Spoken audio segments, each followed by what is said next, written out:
चाहे वो भंडारण हो, चाहे लॉजिस्टिक्स या सप्लाई चेन से रिलेटेड हो या फ्यूमिगेशन से संबंधित हो, हर तरीके की सुविधाएं भारतीय केंद्रीय भंडारण निगम बड़ी ही सजगता से उपलब्ध करवा रहा है।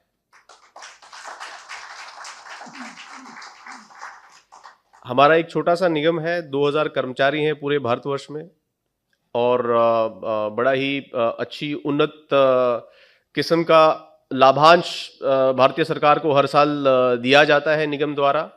और हम श्रेणी क में एक लघु रत्न कंपनी का दर्जा हमें प्राप्त है, जो जल्दी ही नवरत्न की श्रेणी में प्रवर्तित होगा, इसका हमें पूर्ण विश्वास है।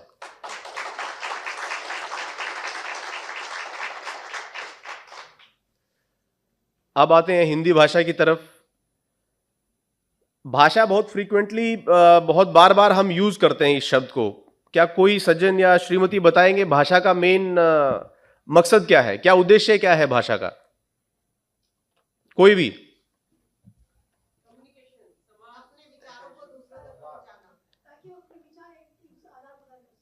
जी बिल्कुल, यहां भी नारी शक्ति ने पहल की है, तो इसके लिए मैं आप लोगों को तालियां के साथ आपका धन्यवाद करता हूं। और एकदम सही बताया है, भाषा वो माध्यम है जिससे जो हमारे विचार हैं, जो हमारे ख्याल हैं, हम उनको अभिव्यक्त कर सकें, सामने वाले को उसी तरीके से बता सकें जिस तरीके से हम सोच रहे हैं, जिस तरीके से हम समझ रहे हैं।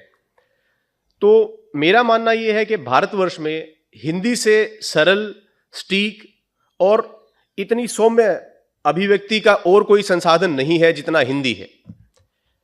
इसीलिए शायद हमारे राष्ट्रपिता ने कहा है कि राष्ट्रभाषा के बिना मैं गूंगा हूं। जिस तरीके से जितने लोगों से वो जुड़े, अपने विचार व्यक्त किए, इस तरीके से व्यक्त किए कि वो सबको उसी तरीके से समझ में आए और पूरा देश उनके साथ जुड़ पड़ा। और आजादी का जो हमारा संग्राम था, वो बगैर किसी हिंसा के इतना सक्षम बना, इसमें हिंदी का जो योगदान है वो अतुल्य है।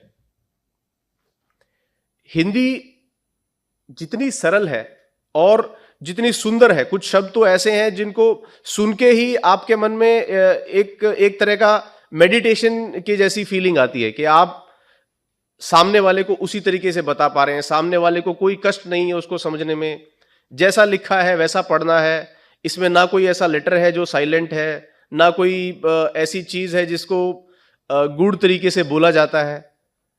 तो बहुत ही सरल संसाधन है जिसके तरीके से आप अपने विचारों को अभिव्यक्त कर सकते हैं।